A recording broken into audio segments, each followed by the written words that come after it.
You're watching the Autos 360 Network.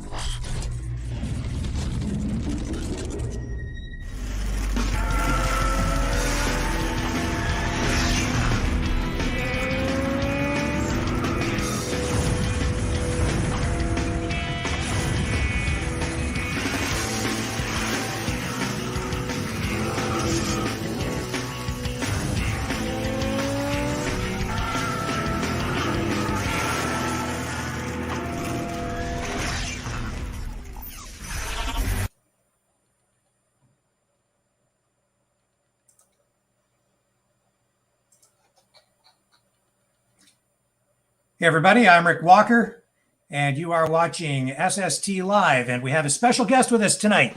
Jay Simpson joins us. Jay is probably Canada's biggest Christine fan, at least the biggest Christine fan I know, and he's got the biggest Christine toy of all. He has a Christine tribute car. How are you tonight, Jay? I'm doing great, Rick. How are you?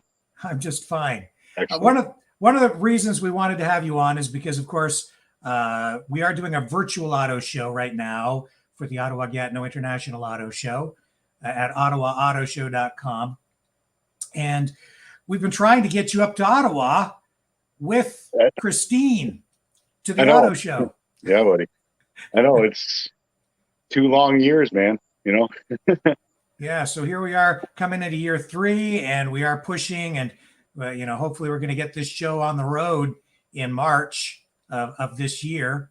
And we're very excited to have you come because your car, I have to tell you, as soon as I saw it, I fell in love with it. I'm a Mopar guy and a Christine movie fan myself, not as big as you. But when I saw that car, I was just so impressed. Let's start off and just tell me a little bit about this car and how this all started for you. Well, the car was originally a 1957 Belvedere, and everybody knows Christine was in the movie a 58 Fury. So basically, I bought this car, an all original 1957 Belvedere, and converted it all to basically a 1958 Belvedere trim. It was bought in Alabama and had it shipped up here in 2017. It arrived on Christmas Day, 2017, actually. And just, you know what, it's been an awesome journey and a lot of money, but you know what, the payoff is well worth it, buddy. So where did your journey with the whole Christine franchise begin? Probably about the age of 5 when I first seen the movie. Yeah. My dad showed it to me, and because he was a car guy, and it wasn't even though that I didn't really like the movie. I just liked the car. I just wanted that car. I thought it was sexy, and I'm like, I'm going to own that one day. And here we are, like 30 years later, and I end up owning it. So that movie came out in 1983. 83, yeah. And I was talking to a friend who's in his 30s. And he said, I've never seen that movie. And I thought, that's so weird. How could you not have seen Christine? I get that so many times, you know. Every time I go to car shows, they're like, oh, what's the background to this car? Like, why is there stuff scratched on the hood? I said, well, have you seen Christine? They're like, oh, no. I said, well, watch Christine, and then I'll talk to you at the next car show. So for those who have not seen the movie, and that's the younger generations, maybe you can just tell people what the movie was about. Basically, it's about a younger teenager that has an eye on this classic car, and he ends up buying it without his parents' permission, gets in crap for it, fixes it up, but little behold that the car actually possesses the young gentleman, and it turns him basically into a psycho. But it's a car that does most of the work in the movie. The car ends up coming alive. He finds out that it can rebuild herself, and it ends up destroying people. I don't want to swear on there, but it ends up destroying all the shitters that basically came to his life, you know. Yeah. So the car was, and some people think the car was possessed. And there's some deviation from the Stephen King novel from which the movie was created, right? Yeah, there's a lot of differences between the book and the movie. In the book, basically the spirit of George LeBay basically was possessed, and his body was in the back of the car and all this stuff. And the movie is totally different because you can't really write a book into a movie in excuse me, in that amount of time, right? Right. So, but you know what, John Carpenter did a fantastic job on that movie. Like him and his crew, like I think they knocked it out of the ballpark. Well, yeah, I mean, he's a great director, and today Christine is they say it's a cult classic, but I think it's more than a cult classic. It is a classic horror film, and I think it really set a trend for horror movies from the 80s. It was one of the first in that genre. Absolutely. You know, like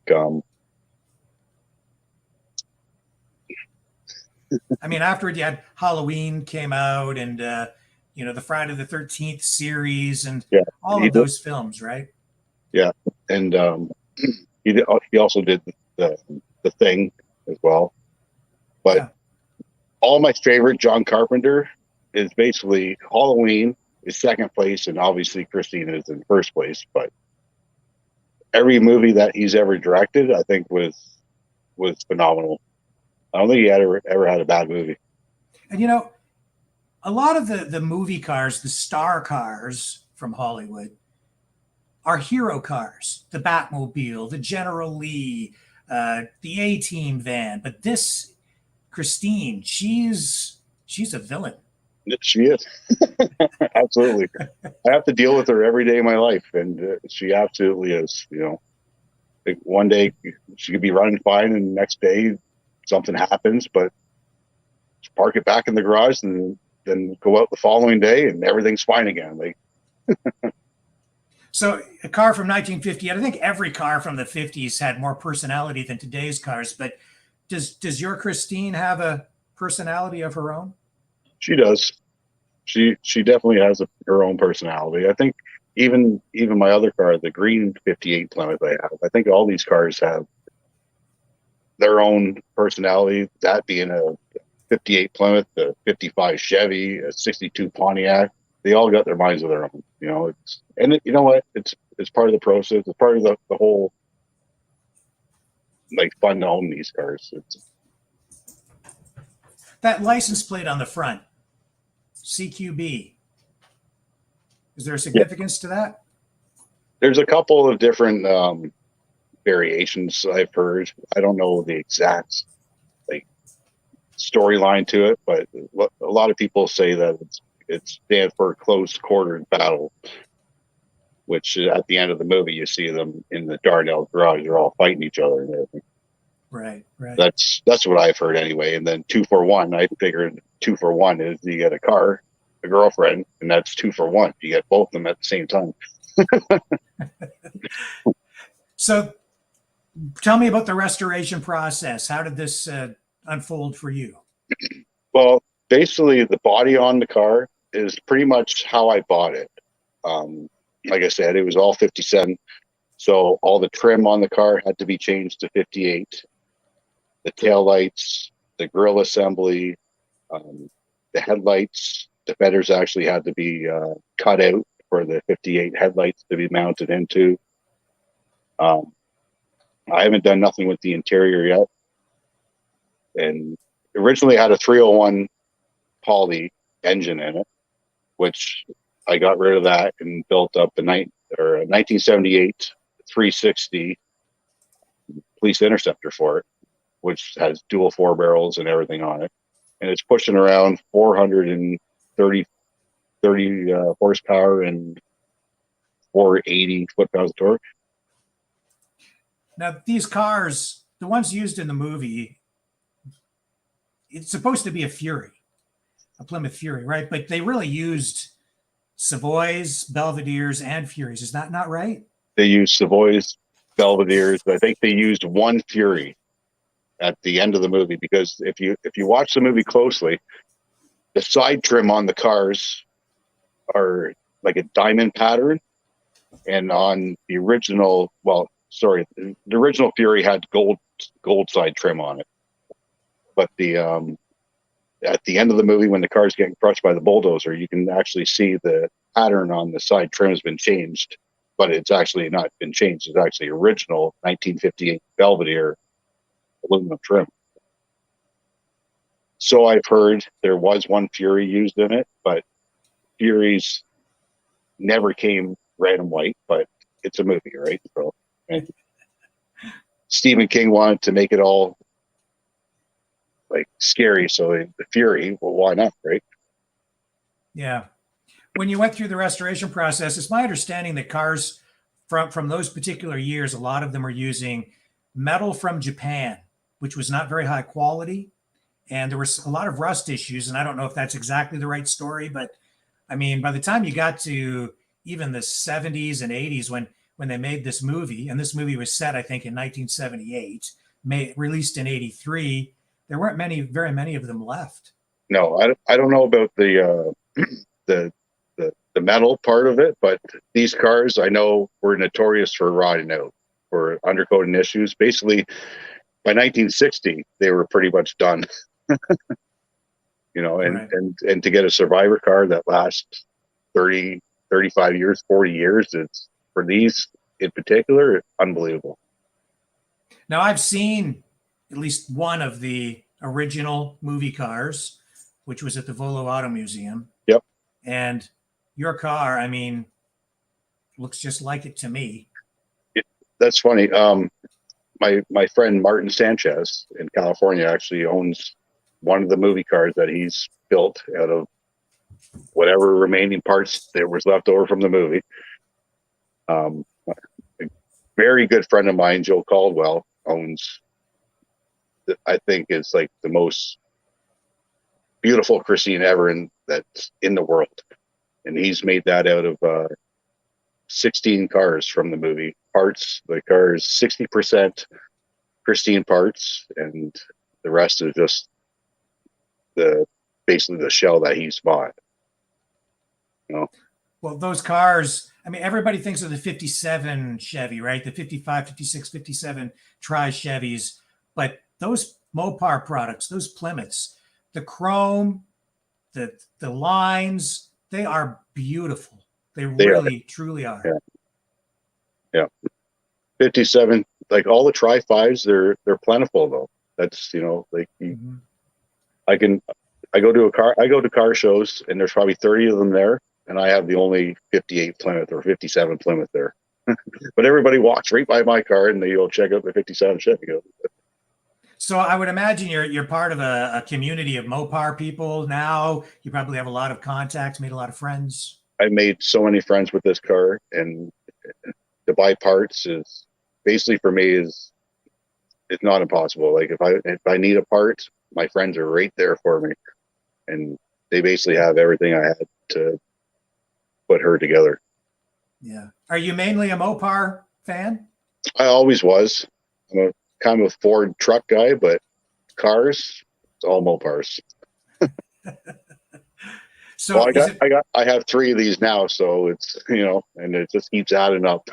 Yeah, I have noticed on Facebook that I think you just went for a ride in another one. You call her Ivy, is that right? Yeah, that's a 58 Plymouth Savoy 4-door that I bought from my friend John Fowley in California.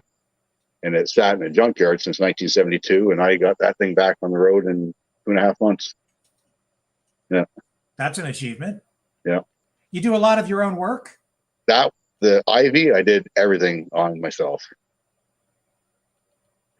Yeah. I had help putting the engine and transmission in, but basically everything else was all me. Now, has Christine been painted?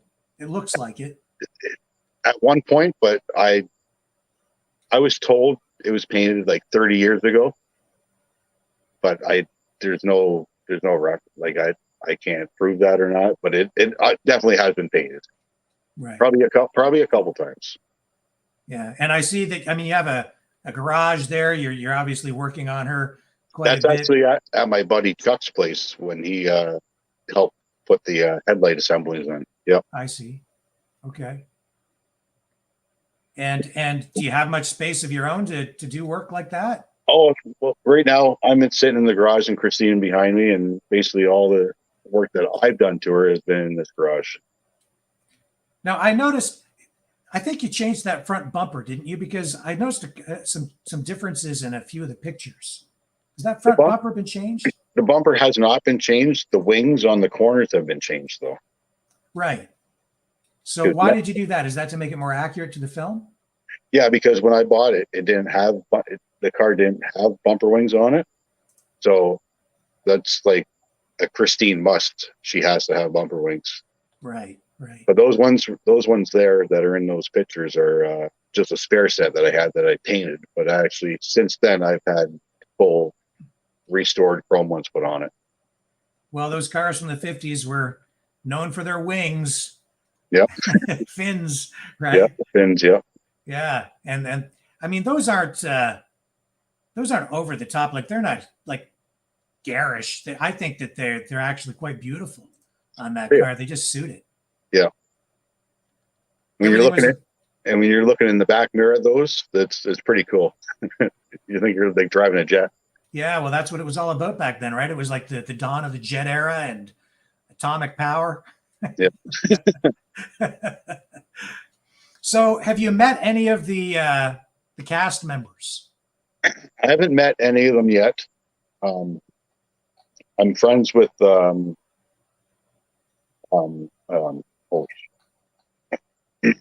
Malcolm. That's that he played Moochie Welsh. He ends up getting crushed by the car, and him and Malcolm Denaire. That's it. Yeah. Right. Him and Buddy Repperton, they both signed my glove box. I had my glove box shipped down, and they both signed it and everything, and then sent it back. But I haven't met anybody personally yet. But that's still in the works. Right. So the other cast members were Keith Gordon played Arnie Cunningham, right? Yes. And John Stockwell played his best friend. Dennis, yeah. And I think it was Alexandra Paul played his girlfriend. Yep. Baywatch, man. Right. And William Ostrander played the tough dude who was like the school bully. That was Buddy Repperton, yeah. Right, right. Yeah. Now I noticed that somebody sent you a die-cast car, signed and so on. Who was that? That was Malcolm.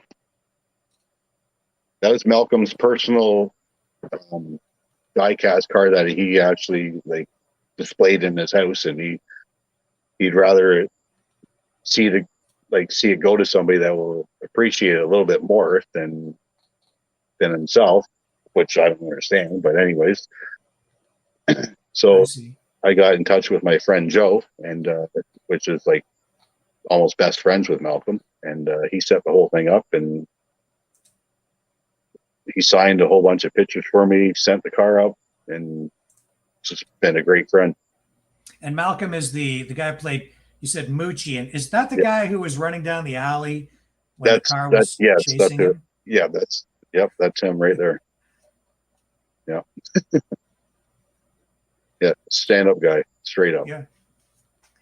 Well, it was a great movie. I still, for me, everything about that movie just resonates. And it was sort of a pre-computer generated image special effects kind of film too. A lot of what they did was, it was done in film, right? So that because the car was able to heal itself, regenerate after it was smashed up. And what they did is they used hydraulics to crush the car in and then ran the film backwards, right? Yeah, they just reversed it all. Yeah. Yeah, it's see, nowadays they can just CDI all that stuff or whatever, When you watch the film and you see them smashing up those cars, you must cringe. Yeah, a little bit. Because, well, back then they're a little more plentiful than they are now, but nowadays, they're talking about remaking or doing a sequel or something in the works of Christine. So I don't know how they're going to pull that up, but Yeah. Hopefully they're not using real cars. So you say that you're more of a car fan and a fan of the car than a fan of the movie. Yeah, I'm more a fan of the car. You know, it's hit and miss. I like both, you know. But the car is basically the star for me. Well, they really are stars, in and of themselves, right? Any of these movie Hollywood star cars, they kind of steal the show. They do. Yeah. Like I'd love to go to a show with a whole bunch of other movie cars and just watch people like, oh, I remember that movie. I remember this movie. Like I haven't seen them in years and years, but and it just brings back memories for these people, and that's exciting for me. You know, it totally is. Yeah. So what kind of reactions do you get from people when they see the car? I mean, if they know the movie, they must want to sit in it and have their pictures taken with it. There's so many people that have sat in my car and got pictures of it, and I'm sure it's all over social media on their pages and everything. It's usually every show there's probably about 30 people that actually want pictures of it, and they're like, oh, and they ask you, oh, is it okay if I take a picture in front of your car? I said, yeah, that's what it's here for, man. You know, it's a fun car. Have fun with it, you know. And back in the 50s, in 58, it was the Chevys that were sort of the king of the road, but that the Plymouths, they were not as popular. But today, I think the movie and what you're doing, it's given them a second lease on life and more popularity. Back then, the Plymouths were the poor man's car. You know, like they're stylish, but they weren't expensive as the Chevy, so they're the poor man's car. But I think they got better lines, and I think they're just better looking. Yeah, yeah. In 1957, they're ahead of their time. Chevy was in 1957. Chevy was still using the body style from 3 years ago.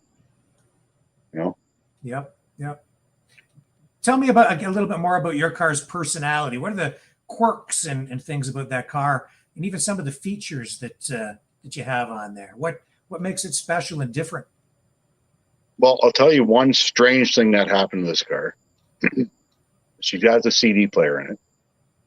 So, driving to a car show probably about 2.5 years ago, and the radio cuts out. Thinking, all right, let's try a CD. Popped the CD in there. It didn't work. Popped another one in there. Didn't work. Popped in Christine soundtrack. That worked. Like I'm dead serious. That's the only CD that car would play was a Christine soundtrack. I do have witnesses for that too. So, and they were getting goosebumps. They're like, "You're kidding me, right? It's right there in front of you. Watch." And the style is beautiful. Like, tell me about the interior and all the chrome and how the car is kind of decked out. What's it got? Interior is all original, 1957 Belvedere original interior. It's got the James Rawa custom speedometer cluster put in it, which he's put like intense LED lights in it. I mean, it's bright. Like you're driving it, it blinds you, just like sort of like the movie. Other than that, there's not too much special going on in the interior. I painted the dash because the dashboard originally was black. The steering wheel was black with an ivy handles on it, which I painted the top white and the ivy handles red. But other than that, I've actually changed the mirror from the 57. The 57 dash mirror is mounted more towards the front of the windshield, which now the 58 is mounted more onto the dashboard itself by the cluster. Right. Cars back then, they had more style. I have a lot of people say to me, today's cars all look the same. And I think when you're talking about your basic people mover type cars, They do. They do. They totally all look the same. They're all throwaway cars these days. They're all plastic. They're all the same color. You could either get white, gray, or black. Like yeah, silver. 100% true, you know? Yeah. So, I mean, you've still got carburetors on yours, right? It is still all old school. Oh yeah. Yeah. It's, two Edelbrock 500 CFM 4 barrels on it. No chokes on these. It's pump it 10 times, start it, you know? Because a lot of guys today take these things and they do resto mods and they put modern drivetrains and modern suspension in, but that's not the route you've gone. Well, the drivetrain is more modern than 57 because it's a 1978, and I did a disc brake conversion on it. I put disc brakes on the front and changed the rear axle for better braking, and actually put power brakes on it. But it's like factory power brakes. Right. And when you were restoring it, did you go back and watch the movie and look at pictures to make sure that you were being accurate in the style and the body? Under the hood, I did. Under the hood, the engine compartment, I went back to the movie dozens of times to get everything right, to make sure that the pinstriping on the air cleaners is correct, on the valve covers is correct, even down to the chrome, the horns on the front. Right. And in the movie, they had the windows blacked out. I'm told they did that for a few reasons. Once, you couldn't see the guy who was actually driving the car, right? Yeah. And so and just to make it more demon looking, I think. Yeah. And so the driver, I guess, had just a little slit in the windshield to see out while he was driving. And I heard he could barely even see out of the thing. You know, like the windshield in mine is it as well. You can see it. Can you take us and walk you around the car a little bit? Yeah. So even on the hood, I got it's not scratched in. It's a decal for Darnell Night. That's because they were going to have the rumble at Darnell's garage. Exactly. That's what Dennis scratched in the hood. Right. In the interior. Let's see, there we go. That's it all lit up. That's gorgeous. Isn't it? I love that green. That's evil. It actually, I can change it to red. Oh, that's sweet.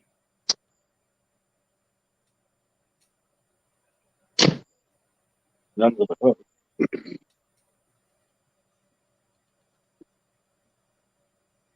Of course, this is the most famous part. The V. Right. Yeah.